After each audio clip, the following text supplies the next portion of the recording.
Super. It's 7:33. We have a quorum. I call this meeting of the RTM Finance and Budget Committee together. There's some things that I think are pretty quick, so we can go through them, take our vote, and move on. The first item on the agenda is to discuss and take action on the Board of Ed request for security capital improvement, being the door sensors. Can I have somebody move that? Barry, I'm going to take your hand, even if you were moving it to do something else. Do I have a second? Second. I have Louisa as a second. Okay. This was discussed at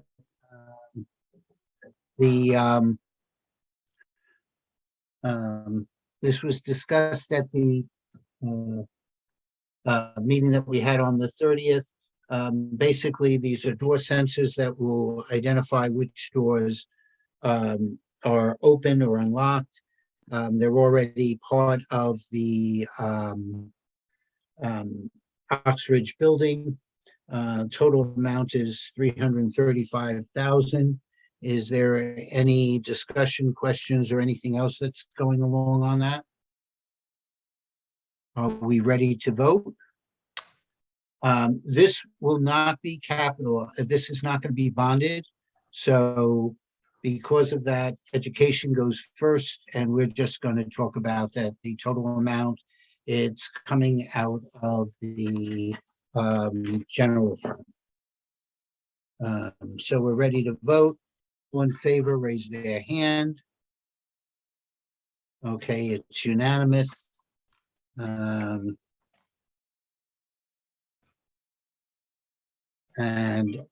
Do we have a quorum for F&B? yeah, actually, we only need 6 for a quorum. We're Okay, down to 11 people. okay. Can somebody do me a favor? Can somebody email Peter Alfanos the link to this meeting? He just texted me, and I'm concerned that if I do that, I may. Okay, I will do it right now. Okay, thank you. All right, super.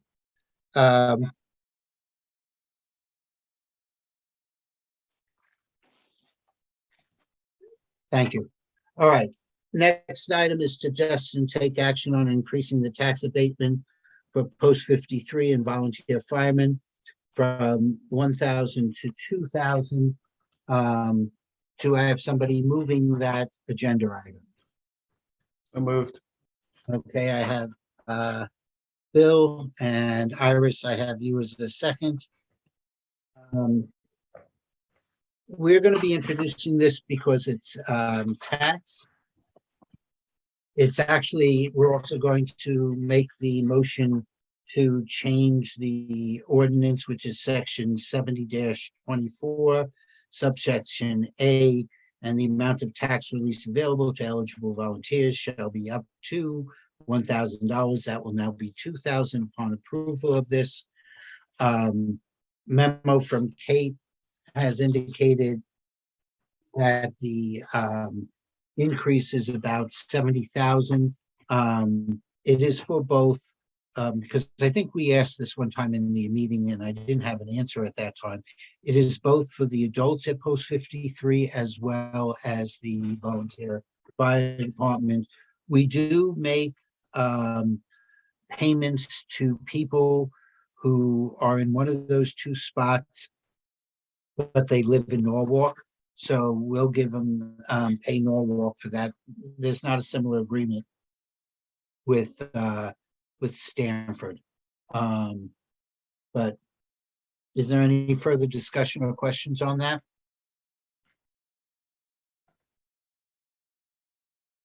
Hearing none, are we ready to vote? Ready to vote? Yep. All in favor, raise your hand, say aye. Aye. Okay, that's it.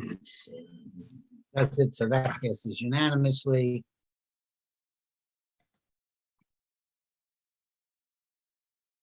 I'm actually going to go to item 5 because we're on a roll here. First, So discuss and take action on a gift from Federated in the amount of $22,000 from McGuane Field. Can I have somebody move that? I have Louisa. And I need a second. Barry, I saw your hand go up. Okay, in this particular case, the funding for the McGuane was in the ARPA funds, but there was a timing issue where the only time Public Works could deconstruct the existing park would be now, essentially. And that would leave that park, which is our only really ADA compliant one, not available until the spring. The incremental cost of the people that will be constructing the park is $22,000. My understanding is Monica went to Federated because they're starting to have people move into their facilities and that park is close. And Federated agreed to make a donation of $22,000, which will be paid to the people who are doing the construction on the park, and therefore it will be available in the spring at that time. Park and Rec is primary on this. So is there any questions or discussion on this? Seeing none, are we ready to vote? Yes. All in favor, raise your hand. Fine. I have Peter as well, so that's unanimous. Let me just go back to this.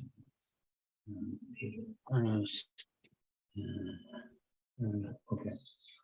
So next one, let's discuss and take action on the Darien Fire Department appropriation for the bonding of a new rescue vehicle in the amount of $2,006,000.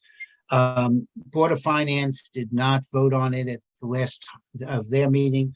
They will be voting on it a day after the RTM meeting. As bond counsel explained, this is a three-legged stool. So once the Board of Selectmen voted on it as one leg, RTM is another, Board of Finance is a third. Hence, the order is not as important on this one since we're not anticipating any changes. The vehicle itself was originally anticipated to be about $1 million.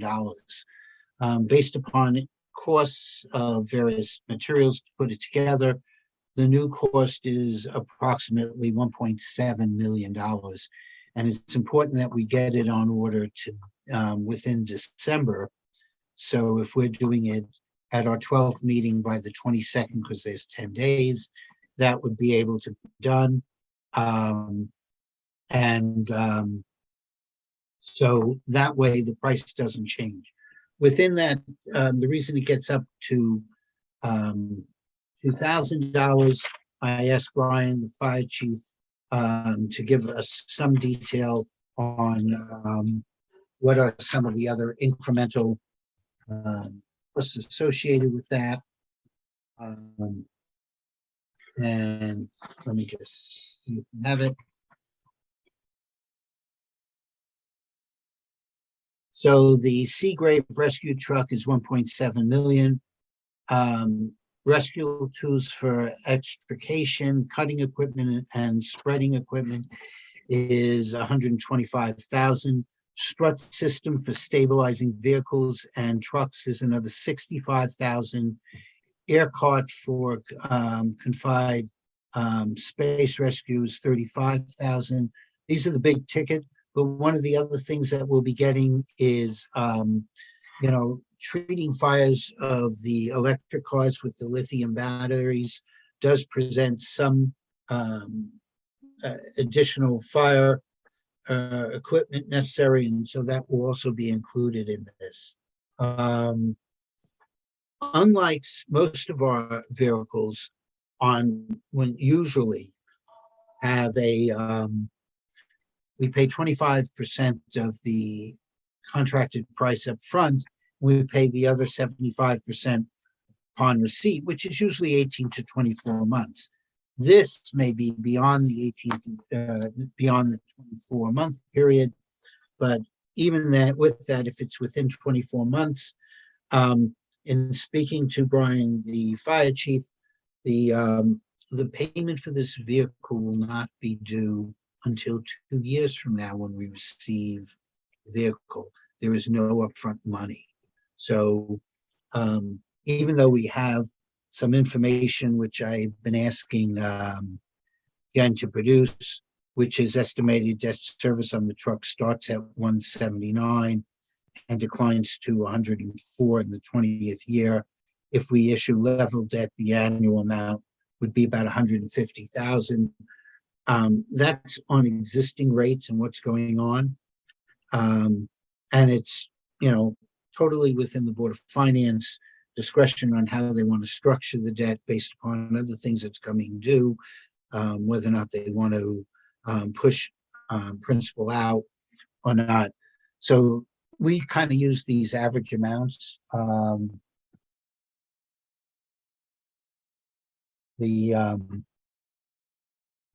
this. So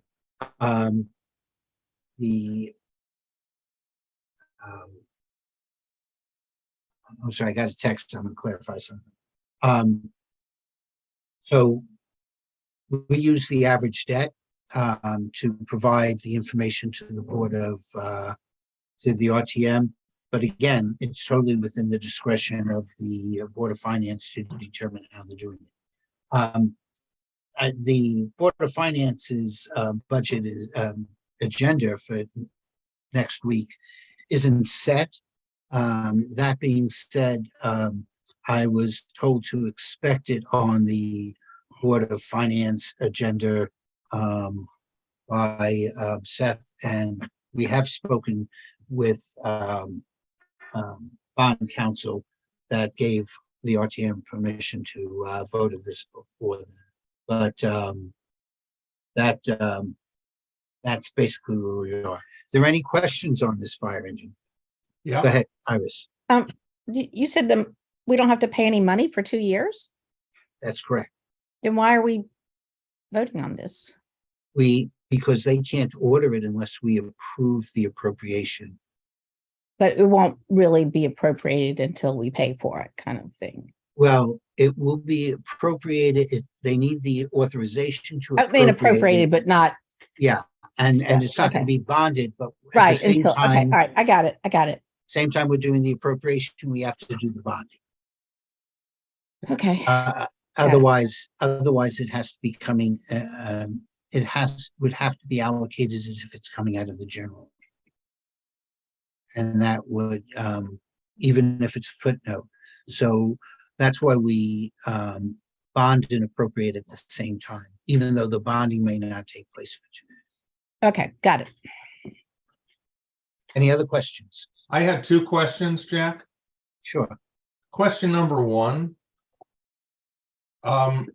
Do we have a second opinion other than that of the fire chiefs that we need a vehicle of this sort and of this magnitude of expense? And my second question is, do I presume that there's been some kind of bidding process where they compared, 2 or 3 alternatives other than the one being proposed? I'll answer the first one first, because that's actually an easy one. There is a safety study that has been done during the Board of Selectmen meeting. Kate, who is pretty good in analyzing what trucks we need and other things like that, said that this rescue vehicle was in fact the essential rescue vehicle on time in town. Not only does it handle 95, but virtually any accident, car accident or anything of a major sort in town, it's the Darien rescue vehicle that will be on the scene. So there isn't an option to really use Stanford or Norwalk because of the timing of this. But this is probably the most important rescue vehicle that we have in our system. The other two do have rescue, but it doesn't have the capabilities of the one in Darien. So Kate did say, and to ensure that there's full transparency, Kate's husband is a fireman in New York City, higher rank than an officer in that, and his specialty happens to be the rescue vehicles. So you know, they reviewed what was going, you know, I'm sure they reviewed, talk about it, but this is the #1 rescue vehicle for the town of Darien. And we looked at it last year in the tour that was done, and it's the systems are starting to go in the electrical on that. So that's the first question. Second question is, there's when they go and they develop the specs, there's the specs seem to be from our committee that I maybe not see. Oh, sorry. okay. We'll continue.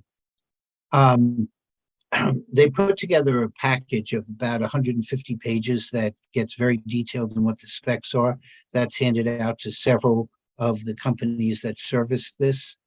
And then they work with the one that best fits the needs of what's going on. But that's also starting to be limited based upon the capabilities of the various companies that put fire engines together. Some specialize in different things. But yes, they did bring it out to more than one vendor. Any other questions on this? Okay, are we ready to vote? If we are, all in favor, raise your hand. Raise mine as well. So that passes unanimously.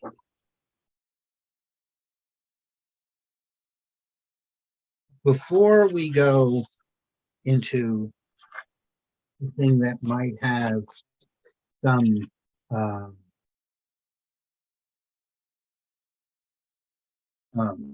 comments on what's going on.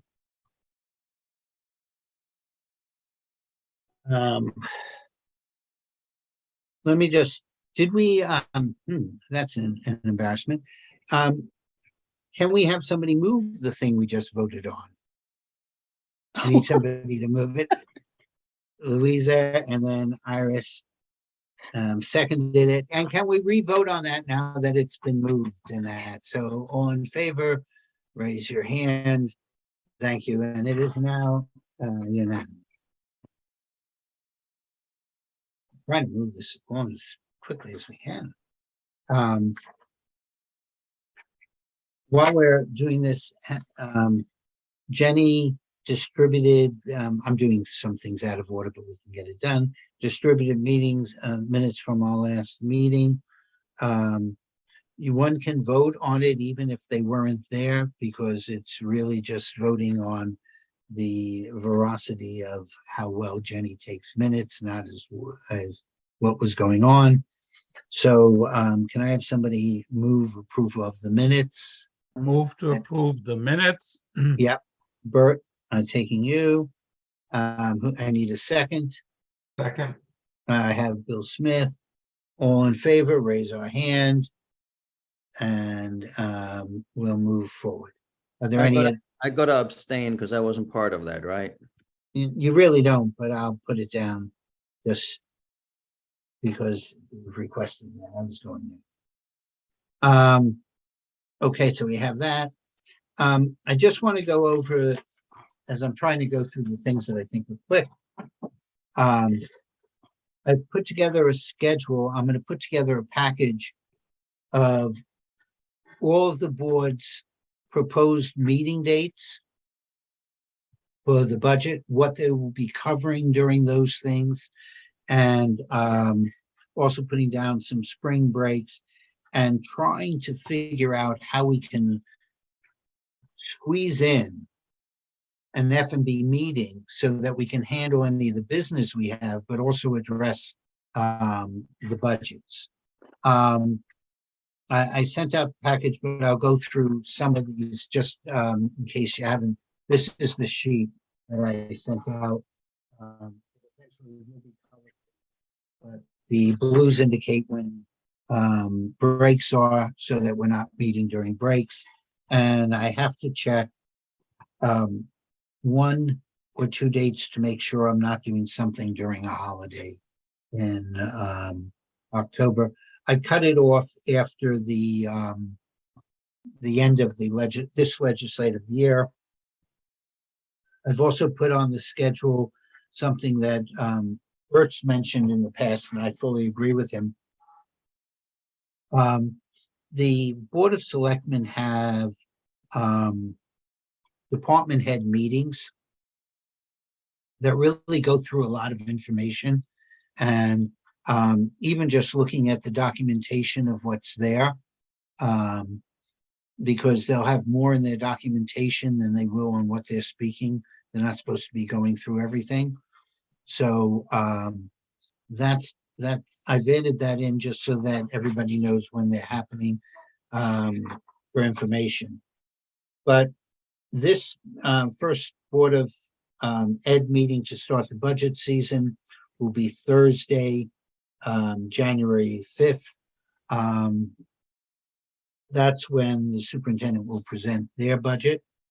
I will be meeting with Rich Rudel prior to that final budget book within the next week or so.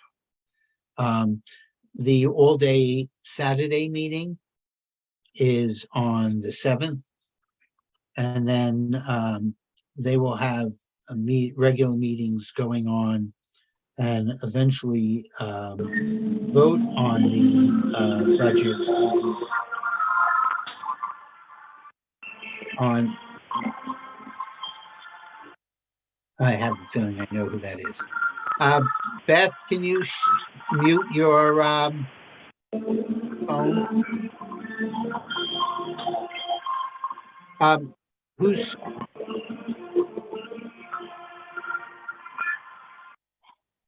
Thank you. We just muted them.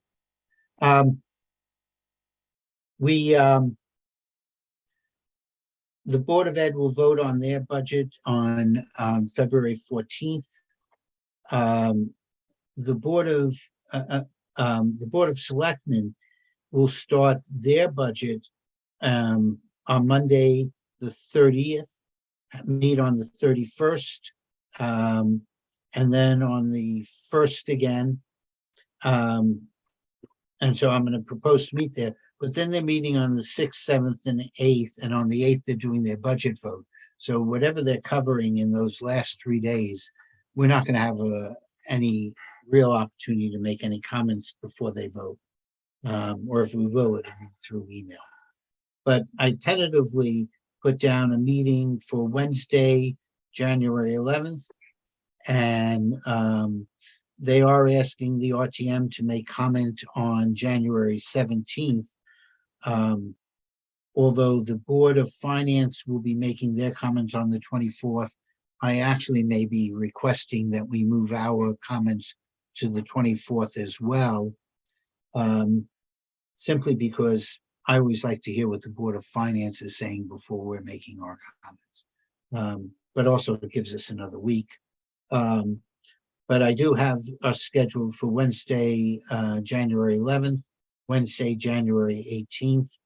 Then, based upon what's going on in the budget, we really don't have a lot of options in February to be February 2nd on a Thursday, and then again on the 15th on Wednesday for which is day after the Board of Ed vote. Then it goes over to the Board of Finance. They're doing their typical schedule, which is pretty good, of mostly on Tuesdays with one Thursday. That's been published for some time. But meeting on Monday, March 13th, because there's an RTM meeting on the 20th, so I'm sure we'll have business. We'll also meet on March 22nd and February 5th. The tentative date for the Board of Finance to vote is April 6th, so it'll be day before that meeting. That also gives us a meeting before spring break, because as soon as spring break happens, there's an RTM meeting. And so it's the only time we really could meet is on the 5th of Wednesday. After that, we'll meet on Wednesday, April 26th, and Wednesday, May 3rd. The final budget meeting is May 8th. So that gives us two dates before that. If we accomplish all the business that we need on the 26th, we'll cancel the May 3rd.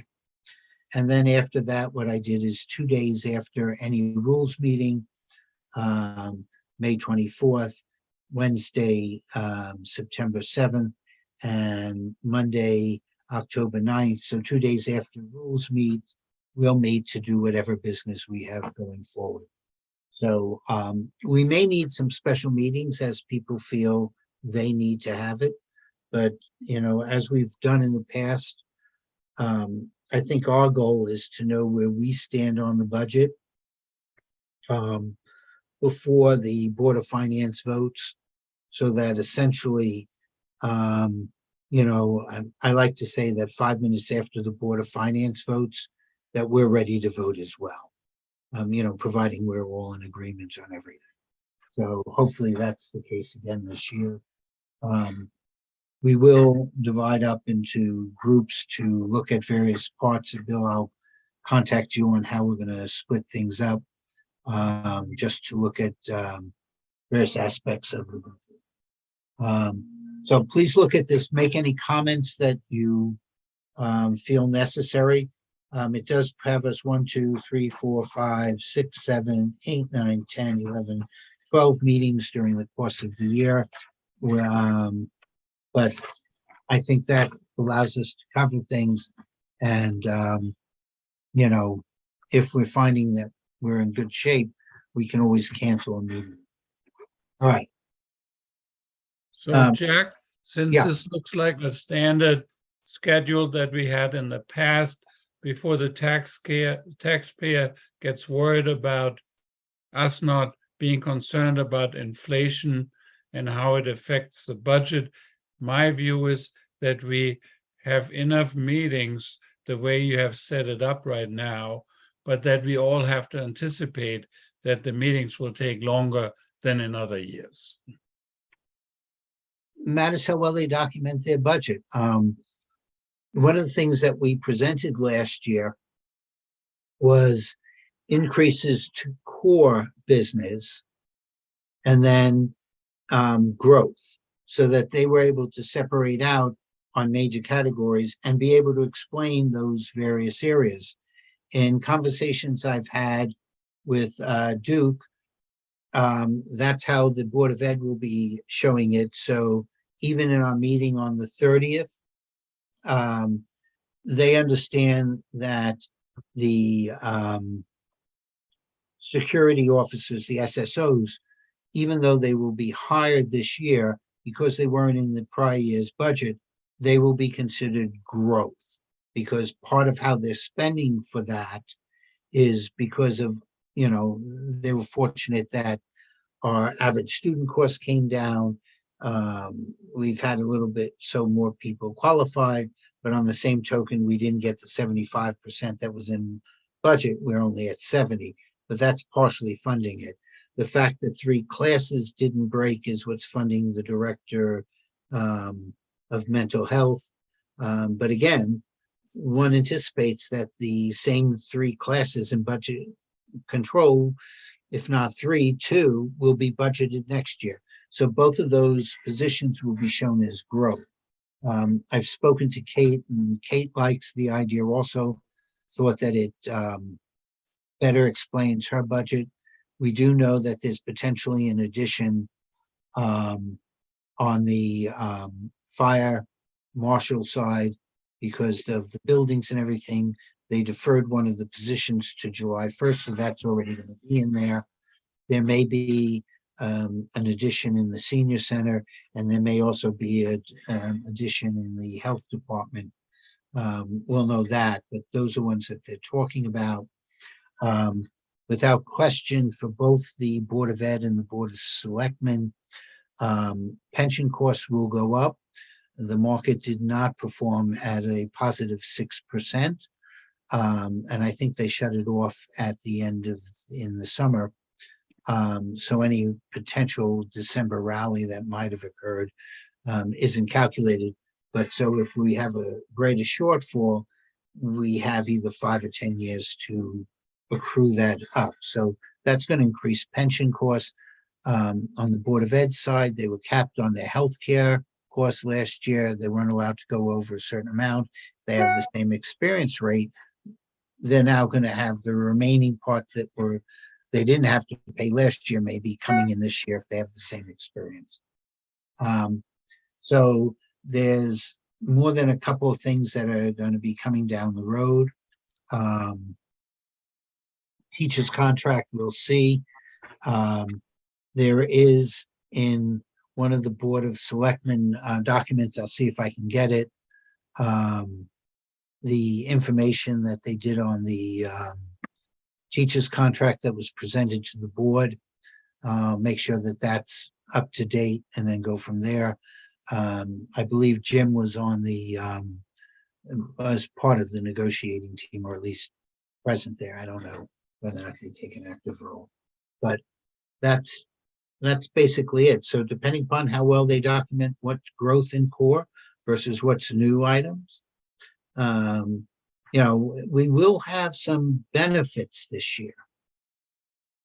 One of them is we recorded $75,000 in investment income, and that was a good number in November when Joan calculated it based upon her prior year's outcome and other things like that. That we had about 125, and they didn't even make that for the prior year. But this year will be over $1 million versus that $75,000 budget. So that's going to give us extra funds that can be applied towards the mill rate. And I'm anticipating that we're not going to be seeing a 75,000 investment income coming from Joan this year. I think, there's several things that they've done. And Joan's going to come over, and we're going to make some time for Joan to explain some of this. But they are now doing treasuries through Chase, which is giving us better rates. That was being held up by Wayne, but Monica, Joan, and Jen were able to convince them to go and do it. We're also getting Stiff is back to giving high rates. And we have some good, and I think there's more money there. And we have some good rates. Still at risk is M&T. It's a commercial bank. And while they haven't changed what our rates are currently at, that's where most of our transaction accounts are. And we were getting 15 basis points over there in the past. Don't know that that's going to continue, but that's really a Kate and Jen thing. So those are all parts of the investment mix that Joan will explain at a later date. Jack, Go ahead.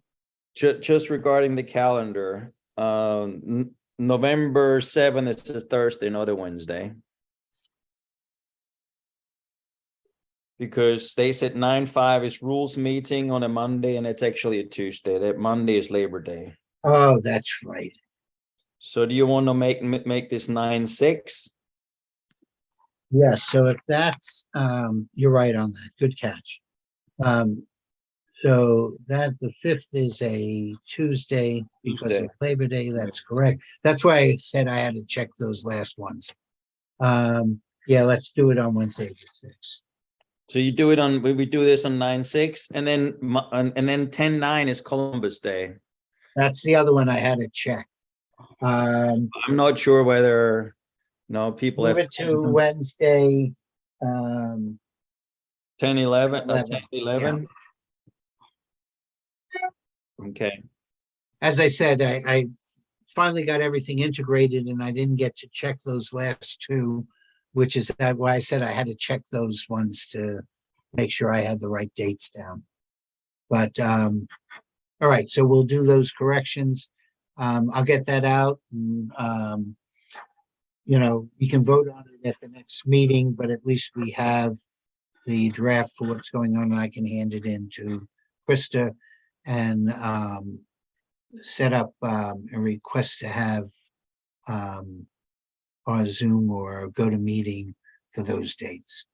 So, and typically what I try and do is that because I'm on rules, I get most of the documentation on rules beforehand. And so I'll send out those resolutions and executive summaries that we do have.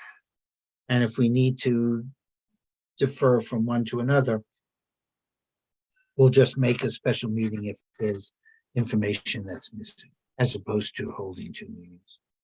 See, Werner is very accurate. Are you Swiss? So the No, trains, I'm Austrian. We're the better Germans. okay, so the trains are running on time now, okay? The slack is over. Okay. Thank you, Werner. But Czech always needs some oversight, right? Yes.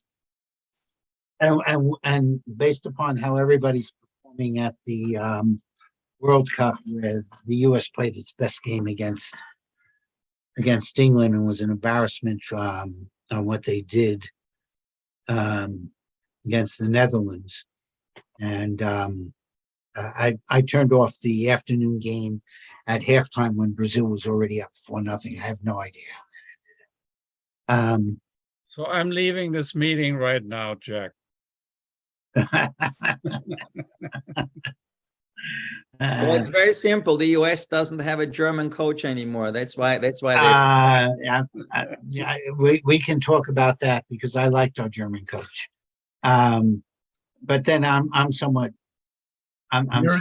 Jurgen stank. Okay, he stank. I liked his philosophy. We still don't have enough people playing in the top leagues, but we're getting more and more in the Premier Leagues. I was surprised to hear that Senegal actually had 10 of their starting players that played in England. So that was pretty impressive. We are a young team. It's going to get better and better. But we are young. It was not soccer. I would agree with that, except tracking your player back. You're taught in Pee Wee, not only the guy who's throwing the cross was unmarked, but the guy who ended up with the ball didn't have anyone for 10 meters around them. And you're watching people jog back. That we all learned when we taught our kids in Pee Wee or what they're supposed to. But anyhow, let's go on to the last part of this meeting so we can adjourn and we can keep Bert in agreement that these meetings end up being quicker than if we're meeting in person. So, many of you were at the meeting on the 30th, which was an exchange of information. And so what I'm just doing is opening up the floor to any comments about the SSOs at the elementary schools. Again, as I stated before, we all know that the Board of Ed has the right to move and hire people within their budget, because all of those items are in fact placeholders. And so if they have some room to do that. However, and while we have said that they should use existing surpluses in the past for things like COVID, special ed, or other things, and only come back to us at the end if they need it.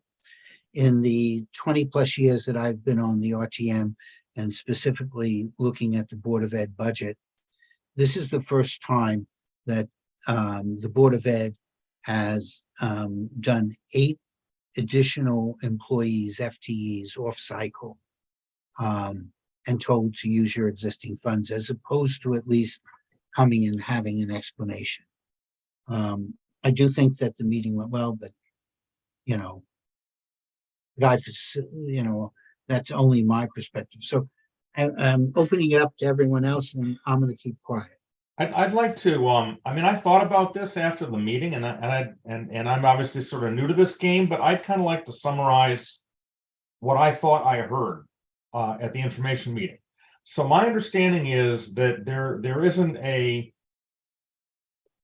there's no research that proves that having the SSOs will demonstrably improve the security of Darienne's kids. I mean, it's presumption that it could, but there's no research that it will.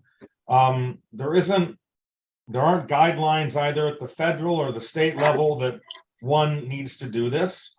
And furthermore, it's not a situation that we're not surrounded by other towns like New Canaan or Westport or Bedford, or pick your favorite comparable town, where other towns have done this already. So we're basically intentionally choosing to be first movers. I'm not saying it's bad. It's a luxury I guess we can afford if we want to, but we're intentionally choosing to be first movers in the absence of evidence and or external impetus that would encourage us to do that. I just wanted to. So and we didn't hear any argument that there was going to be that the Board of Education or the schools, et cetera, are going to be open to liability issues, what have you, if they don't move on this. So I just wanted to so effectively, and by the way, we're not making a decision for a one-off cost of $500,000 plus this equipment. I mean, we're arguably signing up for this. I won't say ad infinitum, but I mean, this isn't a one-year thing. This is going to be a many-year thing. So we're effectively making a decision not over $500,000, but $500,000 for 10 or 15 years or whatever it might be. So that was kind of my first point. Is my understanding is that a correct statement the way I'm laying it out? And I then think that's the a fair second thing that I calculation. heard Let me was, just add one thing. We're not actually the first movers. John Cini mentioned during the meeting, which he actually was the only Board of Ed member to actually talk, but that Newtown has already implemented this. We are And not comparable to I think that was very we're not. disingenuous to compare us to them. I understand, but I just want to put on the record that they went and looked at the Newtown model. That's all I'm saying. I'm not arguing one way or another. That's the only part that is, and I don't know what other schools have or have not. I mean, I can tell you, I spent a bit of time Googling, and I didn't know. Now, obviously, you only find out so much through Google, but I mean, I couldn't find evidence that any of the comparable towns in Fairfield, or for that matter, neighboring Westchester County, that they're in the process of doing this. So it seems to me that we're choosing to be first movers. I'm not saying I'm opposed to it if our constituents think it's a good idea, but it's clearly the case we're choosing to be first movers in this regard. And the second thing that I thought we should discuss is if we're gonna add $500,000 or whatever the actual number ends up being per annum to improve the security of the town, then it isn't obvious to me that this money should be, under the jurisdiction or management of the administrative function in the principals. I don't understand why we wouldn't set that up as a dedicated function or budget under the police force, because that's what they do for a living. All right, I will. And I've actually heard, I don't know, but somebody told me that actually one of the problems that they discovered in the Uvalde case was that there was lack of clear control over security forces because they reported up into different channels of command. Chain of command issue is out there. I mean, I asked the question, I don't know who's been there, but I asked the question at the meeting, right? So those 5 SSOs are reporting into the Director of Security. Yes. Who reports to Well, only An administrative. educational professional, not a security professional. correct. Right, but that Director of Security, one of the comments that I've made to Duke is that I want to ensure that the Director of Security has a direct line and somebody's assigned from the police department to be their offset. So like one of the captains, and if the captain isn't available, lieutenant, so that they're having constant communication of what's Yeah, going but it's but that's a Band-Aid and putting somebody in between, you know. I mean, if this is really about security, right? And the two officers at the high school and at the middle school, they're part of the town budget, they're part of the police budget. And they report into the chief of police and into Anderson. And those 5 SSOs are clearly security officers. That's their only role, right? Whilst the other 2 guys have a way bigger and way more important role within the school communities.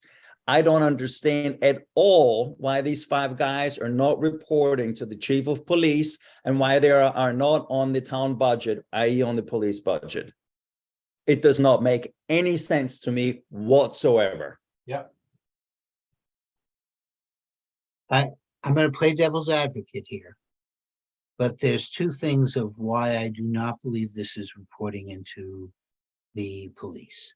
Number one, it becomes, I'm going to say 3. Number one, it becomes a union issue on what that role is. Number 2, the Police Accountability Act that was hastily passed in Hartford, which even some of those who voted for it understand that it needs modifications, may be playing a part on that. Because there's a whole different level that the police department has to do in reporting, training, and the other things like that, and going on. But yes, I've heard from many people saying that if these were police officers, they would be more in favor of it than, even though it costs more, than security officers. Security officers have to be, by state law, retired police officers in good standing when they retire. Yeah, that's what Anderson explained in the meeting. Yeah, but this isn't an issue of the qualification of the people. It's an issue of the resourcing and who controls the resourcing with the correct functional expertise. Yeah. Iris? So I'm just gonna get back to, each of us kind of stating our own assessment here. And so I'm gonna start off by saying I kind of have a lobotomy about this issue, because there is the side of my brain that says, oh, I will do anything to protect any child in our system. Okay, and I think there's a lot of people that are going to think like that. Okay, so that would be my heart and my emotion side. And you would hate if you voted something down like that and then something bad happened. It would just be horrendous. Yeah. But my other brain, which is my head, says that, as Charles stated, and I did some research, and it's a kind of something I've had an interest in, is that there is very, very, very limited data on whether officers of this nature can stop anything. And there's also limited data on the SROs that we have currently in our system as to whether they are. Now, I don't doubt that our chief of police and our principals have hired lovely people who are trained to get along with the children. I have no issues with that. I don't think we're going to have bad guys in our system, right?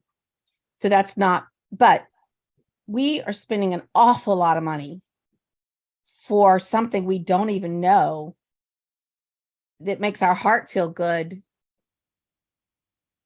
that doesn't pan out. I mean, there are some studies that say that if some people attack the schools, if there are police officers there because they have suicidal tendencies and they want to be shot by somebody. Those are very small ones, but that's part of the data that's out there. But and then, okay, so then my other thing, and so I'm very conflicted over these 2 issues. So I'm still wrestling with all that. Second of all, I am very disappointed in the Board of Finance for not letting this come to the RTM. It's too big of a controversial problem to slide it in on borrowing from Peter to pay Paul because we know we're going to have money left over at the end of the year and blah, blah, blah, blah. It's just, it's just disingenuous. So I just had to get that out there. And I think it's something that needed to come to the whole RTM. Yeah. So that we can know how the town feels about it versus, Yeah. it's just too big an issue. Second of all, I think that there's a lot of things that aren't like gelling up here for me. I'm sure they've talked to the insurance people. What are our insurance costs? Our insurance costs are going to go up because we have guns in the school. If I was an insurer, I would jack us up. Like, these guys are going to go to the fair? Is that overtime? Like, how's the overtime going to work? Are they like, I don't know. There are lots of hidden costs in this thing that need to be much better defined.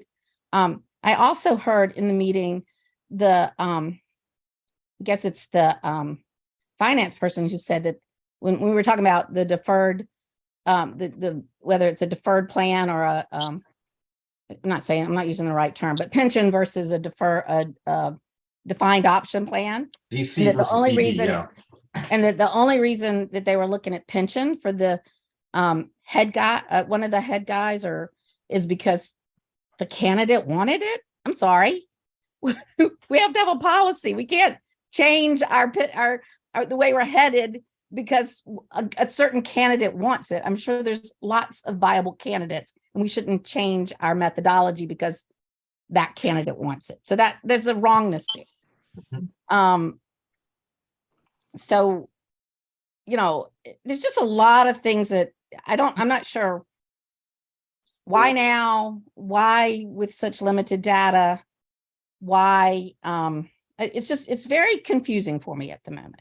And so and yet then again, I fight against my own perceived peace of mind on the money. So it's just, and I feel like it's being rammed in, like without being totally thought out with people getting to discuss it. So there, okay, I'm done.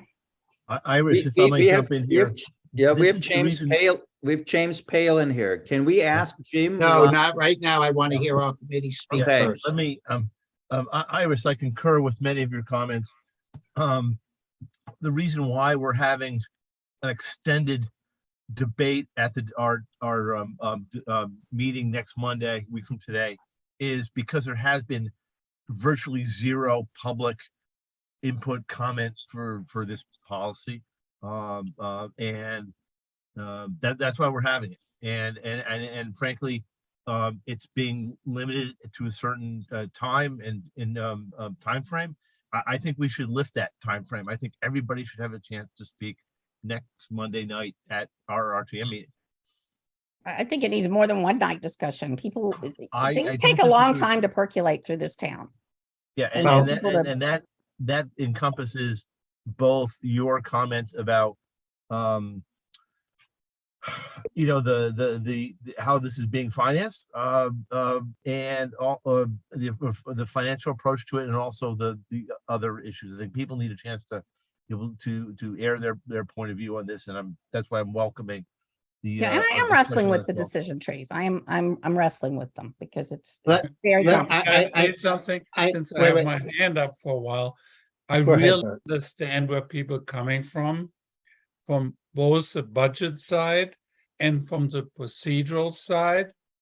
But I think it's so elementary that we have this kind of safeguard for our children, because first of all, it's a deterrent. And we will be judged by how much we introduce a deterrent, and we will actually be judged by a perpetrator who will go after the schools who do less. And to know we have a deterrent, and we can certainly afford it, and we And Bert, have. will you find me the documentation that this is a deterrent? Because if it is, I'm all for it. But if there's no, if you Iris, have the documentation, I would love to see it. Okay, Iris, how is it not a deterrent? If you look at the perpetrators who have done things like that, awful things, Yeah, have they not looked at different schools they go after and have Okay. considered that different schools are closer to the police department or have better SO protection. I think that is something we need to consider, even if we don't have the hard evidence, because the hard evidence would only point us to the past. We need to look to the future and have something in place that we can be confident, or more confident than we are now, about the security of our children. That's, for me, money has no, that's over, okay? The other thing, as far as procedure is concerned, FNB is the spokesperson for the taxpayer, but by the time I really think that Board of Education and Board of Finance are done with this issue, we have no place in coming in and saying otherwise. That's the procedural side. That's where I stand right now. So I'm gonna add something. Bert, I agree in certain ways, I forget his last name straight. but not in others. The procedurally, this is coming into next year's budget. And there were already going to be some high things happening and an additional FTEs. And, you know, if you think back to something that always sticks in my mind, is that Jay-Z would always say that for every FTE that we add, it's a $7 to $8 million commitment to this town. So somehow, and you know, I'm a big supporter of the director of mental health, but if you add that on to these other 7, that's someplace between 56 million or more, 64 million over the life of their job. And this isn't going away. What may be a $500,000, $600,000 expense this year is going to incrementally increase, because they may determine that I can't have one rover, I need 2 rovers. And, you know, whether or not they can, and the training that goes on, and what other equipment. No different than I raised it on the department head of mental health. They were just giving salary, and yet there was no operational budget. So, you know, are they going to seminars? Are they buying systems? What else are they doing to help coordinate? There was absolutely no budget associated with that role, and that just doesn't seem realistic when we go through time. So we do have a say, because, you know, the one thing, I'm with you, Iris, that my heart says protect kids. All right, it just says that, and it's especially difficult because my kids aren't there anymore. You know, mine have all graduated, although I do have babies running around. So I want them to be protected as well. But on the other side, this is a $500,000 to $600,000 non-educational commitment on an annual basis. What are you not doing to help pay for it? So that if somebody said, and I'm not proposing this, I'm just saying that if somebody said, look, this year you have extra funds, but next year you're just adding it into the budget. If somebody said, okay, you can have the SSOs, that's what you want, but you don't have $600,000. Somebody said, oh, you're cutting back our education. No, we're not doing it. The Board of Ed made a decision when they decided to spend this money, unless they just think that the taxpayers are just ATMs. And, you know, a 4 or 5% increase is more than acceptable. And we're just going to keep on passing it.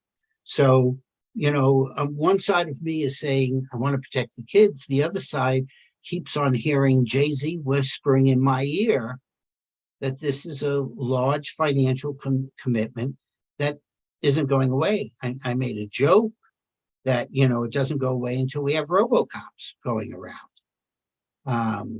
But, you know, and discussions that I've had with Peter, you know, you can harden the exterior of all of the buildings that we have. And I believe that the Board of Ed has done an excellent job in doing that. The approval of these door sensors is yet another layer that hardens the exterior of the buildings and that. But, you know, you're exactly right. Heart versus dollars. It's a very tough decision, Bart. I hear you. Yeah. I hear I and myself, I have not made up my mind how I Nor have feel I. about it because I'm like a ping pong. I'm going, you know, But- But I do Like- believe, like I've and I've always spoken, I just want to say one thing, Bert, then I'll give. I've spoken to Dr. Adley on more than one occasion subsequent to the meeting. And he was very happy with the meeting itself. He thought it was an excellent exchange of information and ideas. And he had some takeaways from that meeting for himself to take a look at and other things like that. And they covered a wide range, including the director of mental health and some of the other things that came up. I don't know that everybody has all the answers. They still have to develop communication plans to the parents and the students.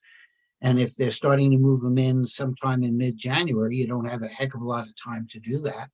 So that's something on there. So play.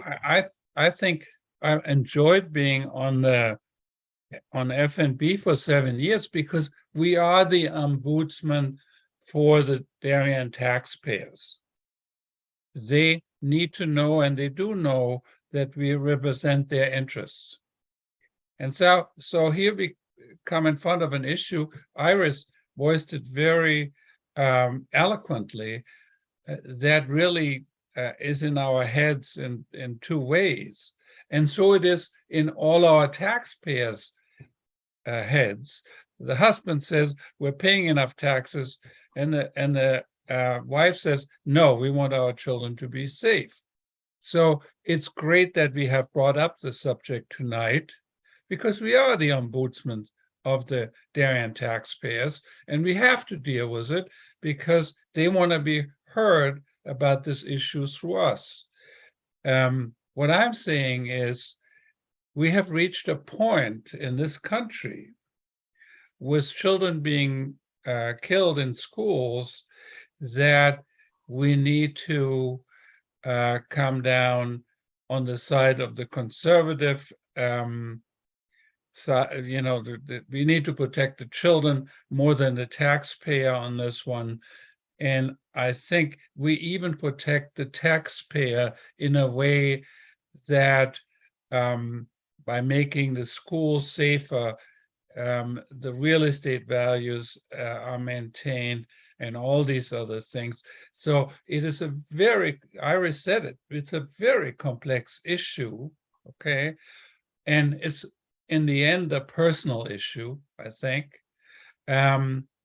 Procedure, you know, when it's brought up, this budget, next budget, you know, we have to account for the numbers for 10 years, 20 years, and pensions and all that.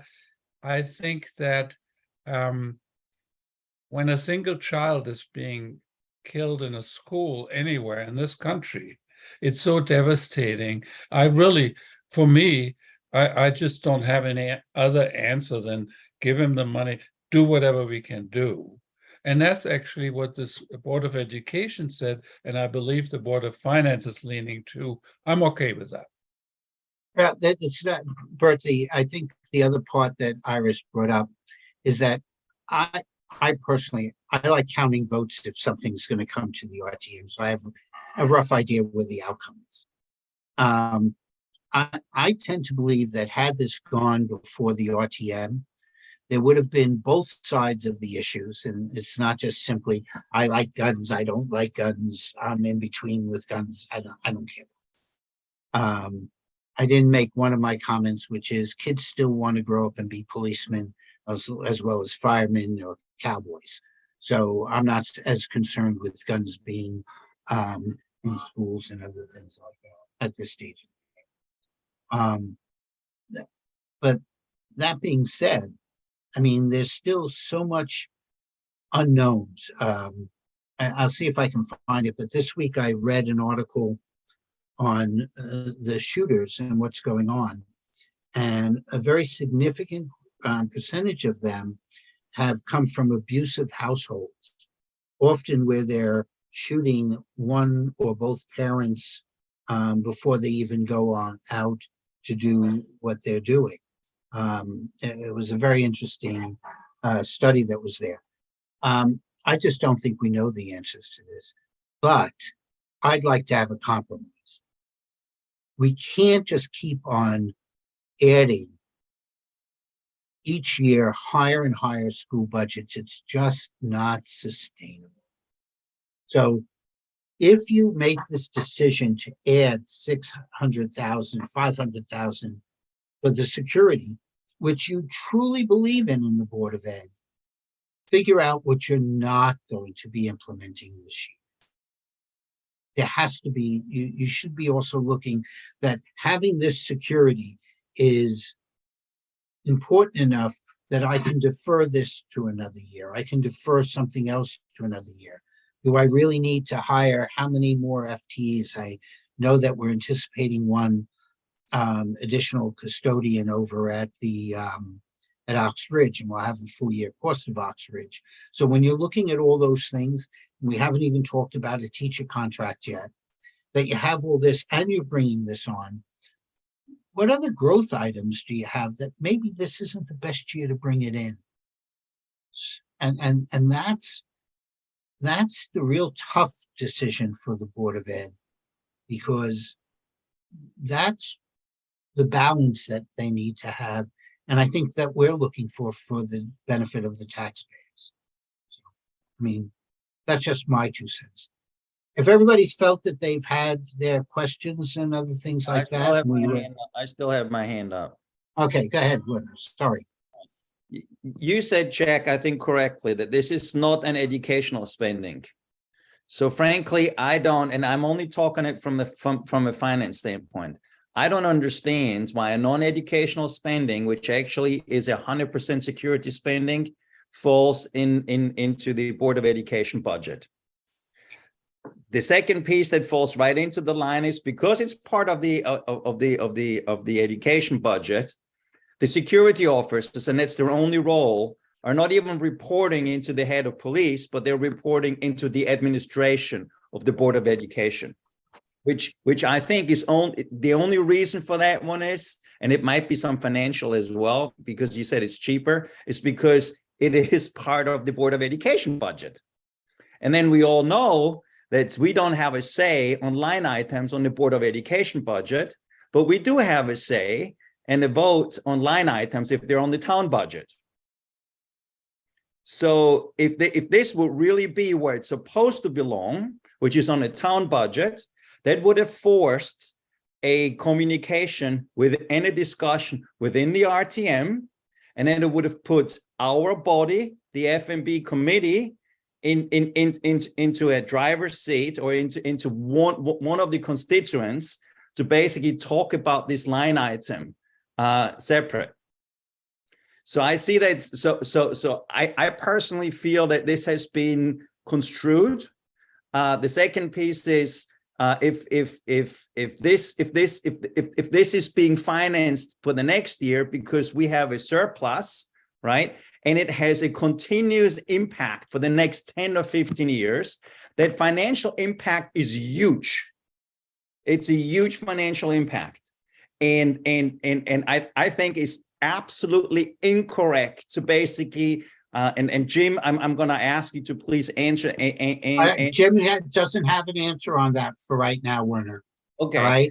But if we would be able to basically say no, the Board of Finance has to find that additional money within their budget, then at least, because we don't, I mean, you always they can buy whatever 45 million crayons. I remember that from whatever, my early years on the FMP. But if we would be put into place where this committee is supposed to be functioning and take a vote and say, no, we do not support an increase of the budget outside, they will have to find that amount of money within their given budget, then at least we would be able to set a sign and saying, okay, it has more impact than what's going on currently. I just feel the way this has been handled is not transparent. It's not allowing a discussion on the topics. It is ramming down certain things through the RTM to our taxpayers, which I think is just not appropriate. Well, I do believe that it's worthwhile to get an answer from the,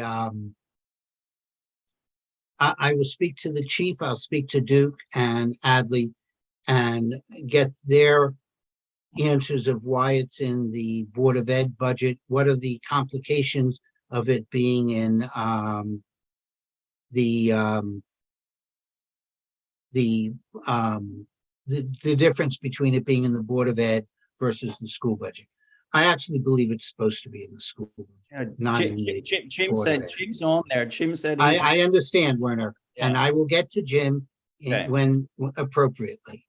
I just want to make sure, like we do at the Board of Finance meeting, that all of our members get to speak first before any of the guests or participants get to speak. We But he might- follow but- the same rules. But again, Jack, Jim might have an answer for all of this, right? So He I don't know. also may not, and he may just have an opinion. So Werner, we're separate and distinct group. I'm going to go to Jim, but I want to make sure that everybody here had an opportunity to speak first. All right? All right. Any other comments?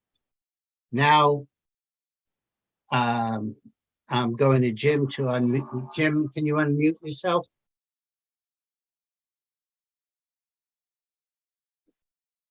Hey, Jim. Jack, how are you? Oh, fine. Thank you. All right. You're there. Fine. Thank you, Jim.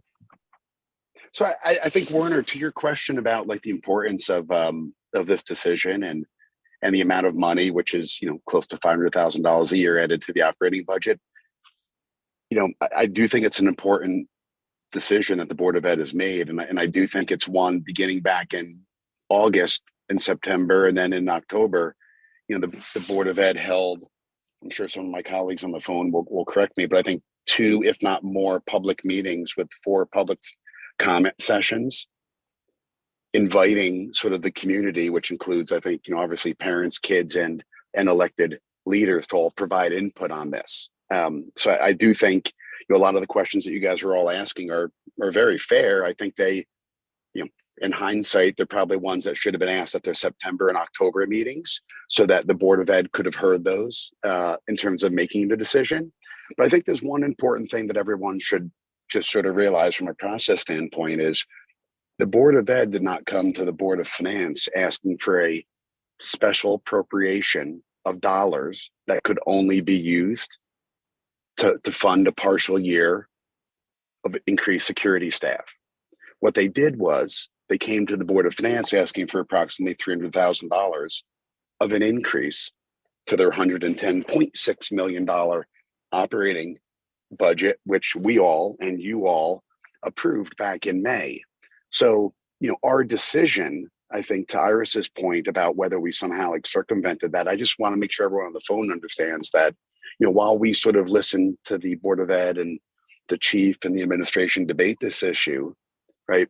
The question put before us was to increase their $110.6 million appropriation to $110.9 million appropriation at a time when the board had approaching $900,000 of a surplus. So the decision put forward to the Board of Finance, and I certainly have my own opinions, but not sure they're relevant, as to the security was not whether it was a good idea or whether we supported it, although I publicly stated that I do. It was whether we would fund their appropriation, whether we would increase it by $300,000. And acting on behalf of the taxpayer, which is what we do on the Board of Finance, we have to look at tax dollars. When the Board of Ed or any other department comes to our board and asks for more money, we can either fund it from taxpayer dollars that are sitting on hand in the general fund. We can fund it from part of our own reserve or budget that we have, or we can send out a supplemental tax bill in January. When we looked at their budget and their surplus, which Mr. Rudel very, very clearly articulated, was very confidently approaching $900,000, our board decided that we didn't need to increase their blanket authorization by an extra $300,000. So, you know, while the discussion of the hiring and the operations, you know, I think they're all sort of important discussions, they really belong back with the Board of Ed. And those questions should have been brought up, I think, early on in August and September and October, and even, you know, the school dedicated an entire section of their website for 8 weeks related to this topic. So I do think they did a fairly good job between the board, the administration, and the chief of police and getting the information out there. Now, Jim, I'm going to add some things in here. I'm in an association. I spoke to 5 different school parents whose principals I know and have high respect for, and not one of them knew what was going on. Now, that's not to say that the Board of Ed did not send out emails, but the Board of Ed sends out a tremendous number of emails, and people sometimes do not read all of them. Number 2, a 2-minute conversation on something at this level is just a bunch of hooey. And that's what you're limited to in public comment.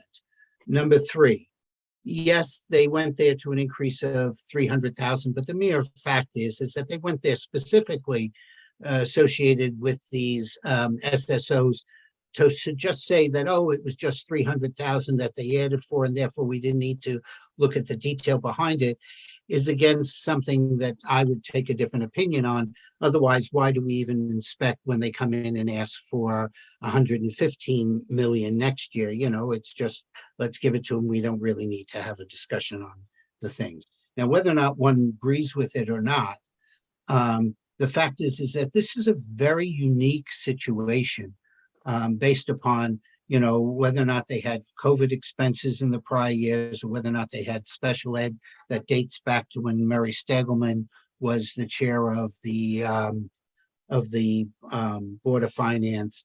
And while I appreciate the suggestion by the Board of Finance to set up a separate RC to start recording the monitors, and all the security related functions in a separate RC, which I do believe makes it easier to track. This is not the same. And to treat it in the same is just, in my own personal opinion, and again, I'm not stating whether or not in favor of this or not, is just, I just will say that I'll disagree.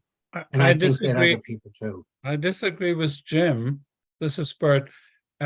Yes, they may have a surplus, a district, immediately for this year, but this is a commitment for many, many, many years. That's much larger than a 1-year budget surplus that they have generated. I don't know in which way, but certainly nothing to do with SSOs. So there I can see my fellow members on the FNB having an issue with how this has been done procedurally, even though I too agree with the fact that this is a project that needs to be done. Well, Bert, the only decision that the Board of Finance had in front of them was to increase the appropriation or not. It wasn't what our opinion was on whether or not we should have security officers for the next 10 years. That's the Board of Ed's decision. I'm not sure. Did you want the Board of Finance to approve the money, additional taxpayer dollars? No, I mean, the point is they didn't buy crayons with a budget surplus, right? What they are basically doing, and it's the Board of Finance doing. Sorry, the Board of Ed's doing, right? They're saying we have a surplus, we want a little more money, and we're going to spend it our way. And what they are doing is they're basically hiring six or seven full-time people that has a major impact on for the taxpayer. that in my viewpoint, and nobody could answer that question yet, that in my viewpoint isn't even supposed to be part of the Board of Education budget. It's for security officers. Security officers are supposed to be in a town budget. So James, I don't know what the role of the Board of Finance is, but I at least would have asked, what do you need this money for? Is this for buying 3,000 crayons, to stick with Jack? And you guys knew what it's going to be for. So if you know that this is for security officers, which has double-digit million impacts over a couple of years for the taxpayers, then I think, just saying, well, they had the money for this year, we're just giving it for this year. It has a major impact for the next 10 years. And it's not supposed to be, in my viewpoint, unless somebody can explain to me, part of the Board of Education budget. Well, Werner, we're going to get back to that. Yeah, But Werner, go ahead. on the location on the budget, it was the opinion of, and Mr. Senior, Ms. Parent, correct me here, but it was the opinion of the administration and the chief of police that the SSOs would be part of the administration staff and report directly into the administrators. Coordinate closely with the police chief, as he described in sort of great detail during those two meetings, but it was the recommendation of our chief of police that they should be reporting directly into the administration. So, we do listen to what the chief and what the Board of Ed's consultants and the administration say when hearing about it, but they're blue dollars or yellow dollars, but they're still taxpayer dollars, regardless of whether the SROs sit in the town budget or the school budget, or where the crossing guards sit, or where the head of technology sits and then gets reallocated. They're still all tax dollars. But I think the question as to whether or not people supported this is one that really needed to be raised 2 and 3 months ago with the Board of Ed. Well, Jim, I think that in certain ways that the conversation was, the meeting that we had on Wednesday, last Wednesday, was a very productive meeting, I think, from speaking to Dr. Adley as well as members of the RTM, because it was a good conversation. It was a good discussion that took place, and appropriate questions were asked. Some were answered better than others, from what people have. I don't know that it was necessarily fair in certain ways to have questions on insurance, definitely not the legal liability without having their attorney present. But still, saying that you had this out there and other things like that, and you had the 2 minutes that you could talk on public hearing is just not as realistic, and doesn't actually give the sense of how the community feels. And on something of this magnitude, I do think that it's worthwhile to hear how the community feels, and then, as elected members of the Board of Ed, make your decision based upon what your belief is on the information that you have and you've discussed in executive session, what the community feels, and what your own conscience is. So, I don't think that Dr. Adley has any problems. The meeting that we set up, by the way, was set up by Duke and myself in October, with the understanding, we thought at that time, the state of the town was on the 5th instead of the 12th, based upon what we were told. And so it was set up as merely an information exchange on the 3 committees, without any knowledge of what the Board of Finance is going to do or not going to. So, but we did it so that information was there, with the stress that, the Board of Ed can do it. It's their decision.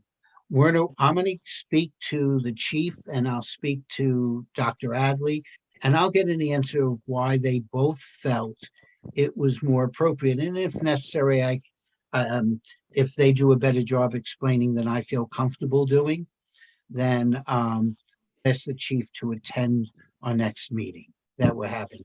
get that- that answer from. Because the way I saw him react on questions when it was to who are these people reporting to, different what Jim just told me, which I wasn't aware of, that allegedly this is that Chief Anderson wanted those 5 people not to report to the police department. Yes, that I knew. His reaction there, to me, the way I interpreted it was like, yeah, I was told they're not going to report to me, or there is another reason. So maybe There is other reasons, and which part is a of it, financial reason. right? But- No, it's not financial. Okay. The finances isn't it. It is another reason.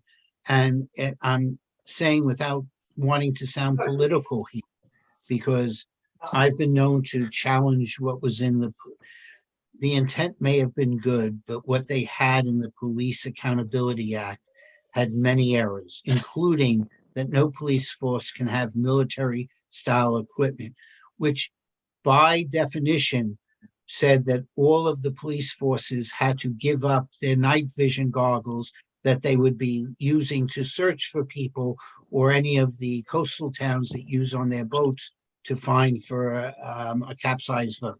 So that's the language of what was in that document, as well as some other limitations. So there's certain reporting restrictions, requirements, and other things that have been placed on our police force that is adding significant burden. In fact, it was an interesting comment that Chief Anderson said at the end, when I think he was speaking to Peter at the time, that, for those that don't know, Chief Anderson's father was police chief of Darien at one time and served honorably for many years. And he said, I wish my late father was alive so I could ask him what he was doing during the days, because I know all the reports and other things that I'm doing now, and he didn't have to do them. So I think, Peter, you were there at the time that he said that. So there's some burdens that are there.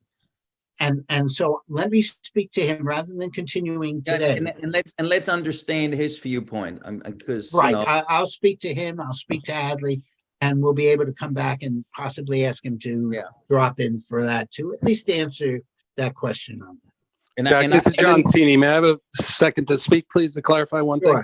Sure. On the lines of communication, there were multiple wires that went out to each elementary school about the school security officer issues in the 2 meetings we had, as well as multiple communications from Dr. Adley to the entire district. So I just want to make that clear that those meetings were put in place with full communication and outreach to the school community that they were occurring. We had, limited parent engagement at both meetings. And we made the decision to move forward with a decision in a following meeting. I just want to make that clear, though. The communications did go out from the administration at different levels, not only the superintendent level, but the school level as well. Yeah, but I think Charles made a good point. And when he said we are a first mover. So if we are first mover, to be honest, I would expect a much larger, much more in-depth discussion around that. And Charles, I think you made a phenomenal point. If we would be whatever, if Greenwich and Buchanan and I don't know, Westport would already have it, and we would be the lagger, and we would already see what was their rationale. They had all those discussions. That would be a totally different kettle of fish for me. But for us being a first mover like that, in Fairfield County and probably even far beyond, with major financial impacts, I think the way this has been handled by the Board of Education is not the way things should be done. Yeah, I'm not here to debate that point. I'm just clarifying information. The communication right, and with all due respect, John, Sarah, Julie, Jim, they're guests, and this isn't to have a debate here. I actually mentioned the instant that I had spoken to 5 parents and they didn't know. And I immediately called Duke and said, hey, this is what happened, because I wanted to get some feedback, because again, I don't have kids in these schools at all. And Duke said that there was communication. In speaking to Beth, who has been PTO chair at Homes and that, she's the one who happened to mention, look, there's just a lot of communications going out. And I can't, the Board of Ed can't be responsible for people not reading certain things, but they are going to be working on a communications plan before they roll this out to both the students and the parents. So hopefully that has more attendance in that. I do And just know one more that- clarification, Jack. Sure, John. There were security monitors already being paid for by the school district in its budget. This is outside the SSOs, but multiple security monitors that were put in place for years. So it's not extraordinary to see an additional security staff being put on the school budget. Yeah, that's correct. And that's part of the things that I mentioned. I believe one of the suggestions that the Board of Finance made to Rich Rudel is to set up a separate RC where the security monitors, this staff, and some of the other expenses associated with this would all be put into a separate RC, which makes it easier to track during budget. Thank you, Jack.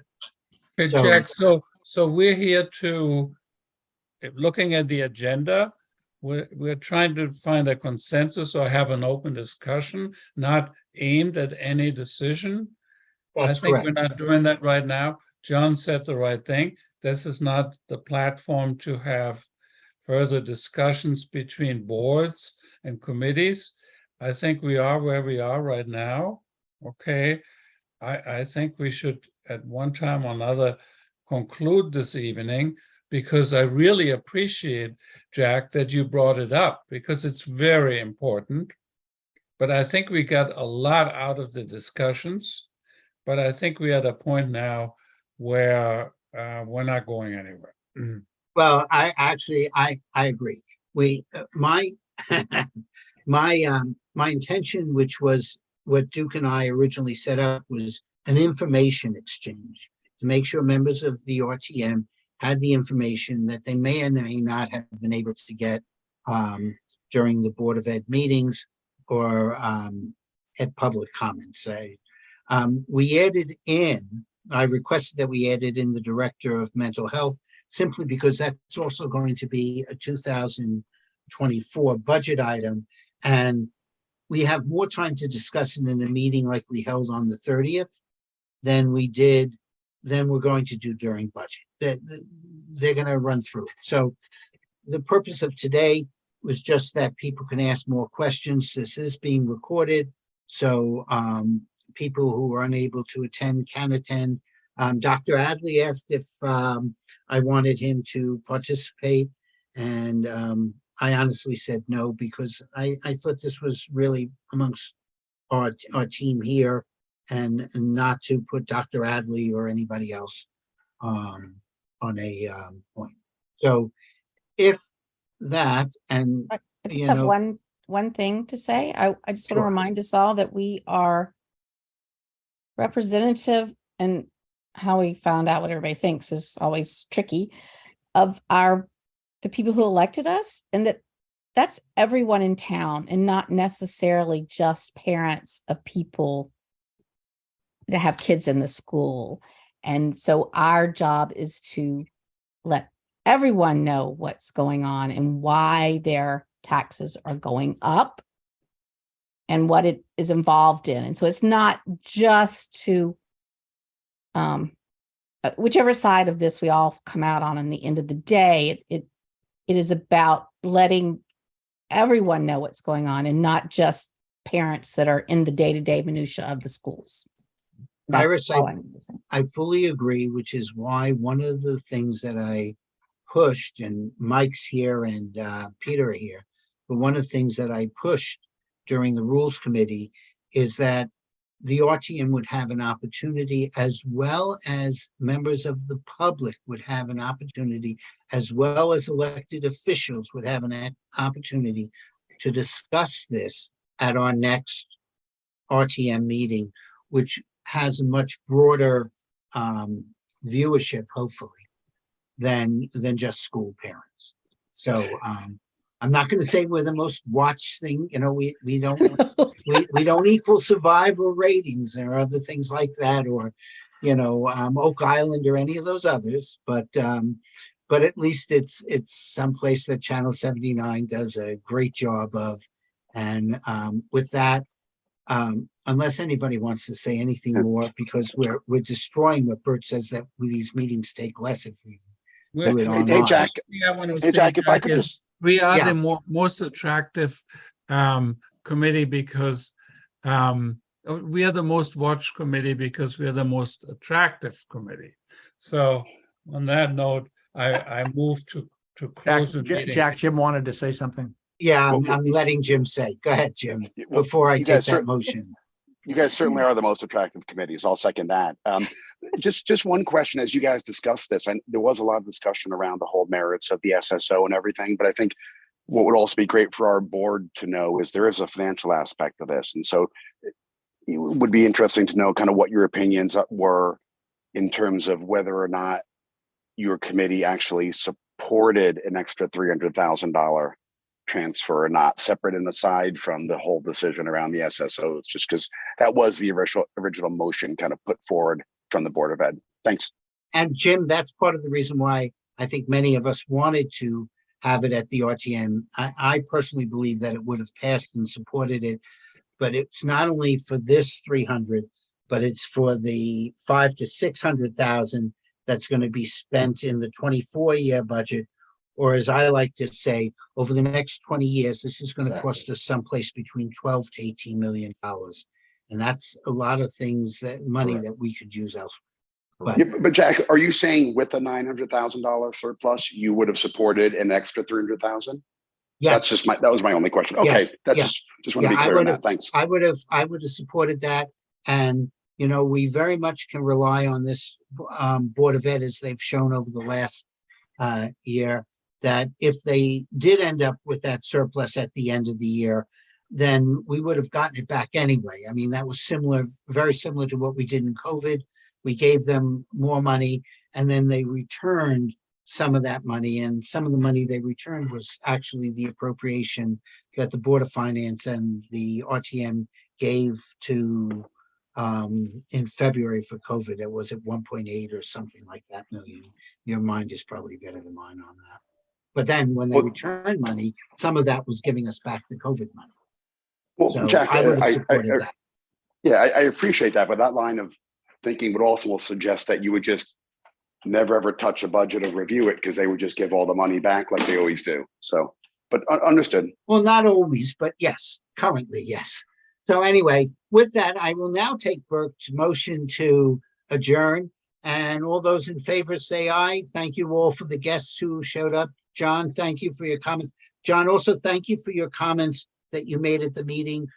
You weren't here before, but many of us felt that your comment about the new town was appropriate and well and appreciated during that meeting on the 30th. With that, have a pleasant evening for what remains, and hope everyone can pick a new team to root for. I've switched over to England. Have a good evening, guys.